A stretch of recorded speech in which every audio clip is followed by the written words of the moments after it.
4.000 anos. É esse o abismo de tempo que separa uma decisão silenciosa tomada dentro de uma tenda no deserto, das explosões que hoje iluminam o céu do Oriente Médio quando as manchetes falam sobre tensões entre Israel e Irã quando mísseis são lançados e ameaças são trocadas.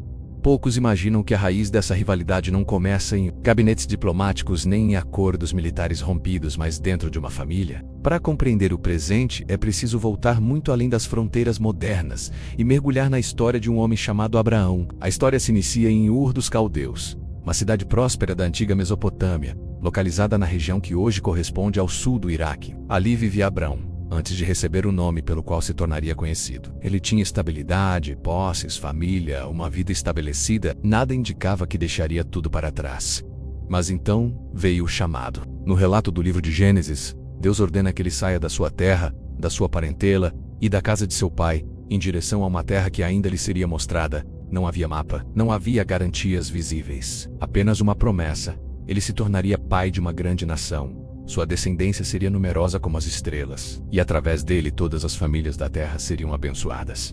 Havia, porém, um detalhe devastador. Sua esposa, Sarai, era estéril. O texto bíblico faz questão de registrar isso, antes mesmo que a jornada comece. A promessa de descendência ilimitada repousava sobre o ventre de uma mulher que não podia gerar filhos. Mesmo assim, Abrão partiu. Aos 75 anos, deixou Harã e seguiu rumo a Canaã.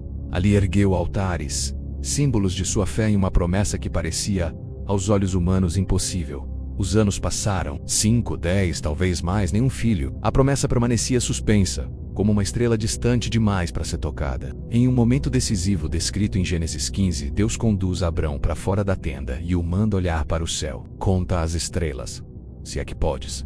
Assim seria sua descendência. O texto declara que Abrão creu, e isso lhe foi imputado como justiça. Ele acreditou, mas a realidade continuava a mesma. Sarai segue estéril. Quando Abrão tinha 85 anos e Sarai 75, o peso da espera se tornou insuportável. Foi então que Sarai propôs uma solução culturalmente aceitável para a época. Ela tinha uma serva egípcia chamada Agar. Segundo costumes antigos, uma mulher estéril poderia oferecer sua serva ao marido, e o filho nascido seria legalmente considerado seu. Não era escândalo naquela cultura, era estratégia.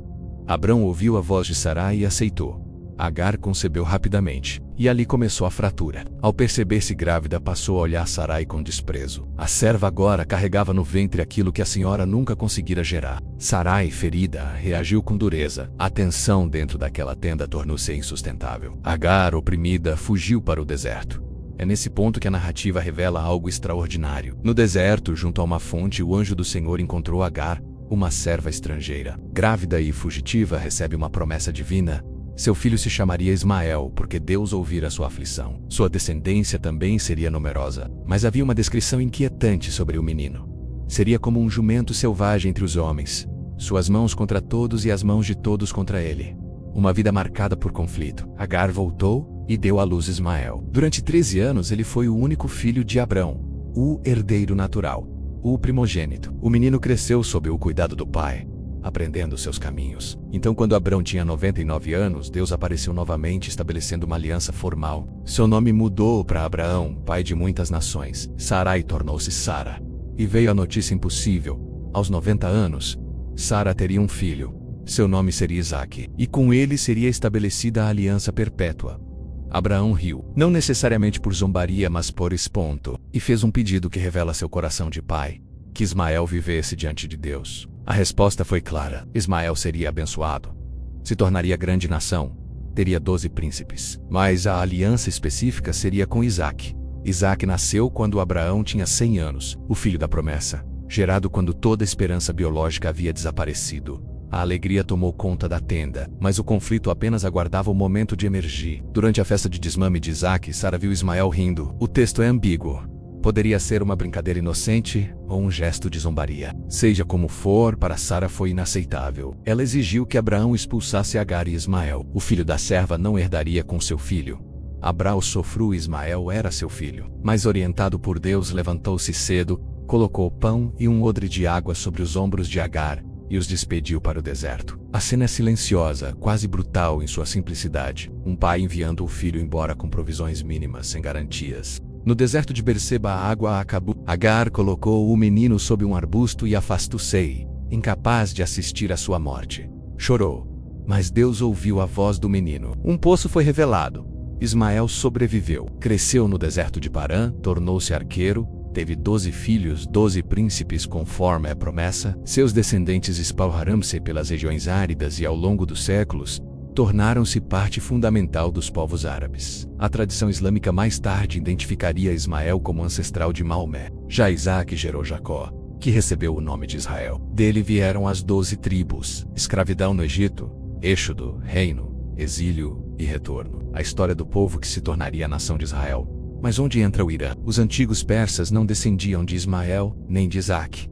Era um povo indo-europeu. Ainda assim, cruzaram o caminho dos judeus quando Ciro o Grande conquistou a Babilônia e permitiu que os judeus retornassem a Jerusalém. Curiosamente, nesse momento da história, persas e judeus eram aliados. Com o passar dos séculos, a Pérsia foi conquistada por exércitos muçulmanos. O antigo império zoroastrista tornou-se islâmico. A identidade religiosa se transformou. Séculos depois, especialmente após a Revolução Islâmica de 1979, o Irã assumiu uma postura ideológica de oposição ao Estado de Israel, posicionando-se como líder de uma frente que rejeita sua legitimidade. O conflito moderno envolve geopolítica, petróleo, influência regional, alianças militares e disputas indiretas por meio de grupos armados. Não se pode reduzir tudo a uma narrativa familiar antiga, mas também não se pode ignorar que as histórias moldam identidades. Povos vivem não apenas de território, mas de memória. Há um detalhe final profundamente simbólico. Quando Abraão morreu, Isaac e Ismael se reuniram para sepultar o pai na caverna de Macpela. 2 irmãos separados pela dor, pela decisão de uma mãe, pela obediência de um pai. Diante do túmulo, estavam juntos outra vez. O texto não registra a reconciliação,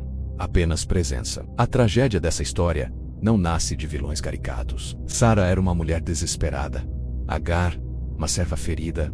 Abraão, um pai dividido. Todos os romanos, todos tentando resolver o impossível com os recursos que tinham. A fratura nasceu não de maldade extrema, mas de impaciência, medo e soluções humanas para promessas que exigiam um tempo. 4.000 anos depois, ecos daquela tenda ainda ressoam. O conflito entre Israel e Irã é complexo, moderno, estratégico, mas sob as camadas políticas e militares, repousa uma disputa de narrativas, de herança, de identidade. A história que começou com uma promessa de bênção universal, passou por escolhas que produziram separação. Talvez a lição mais inquietante seja esta.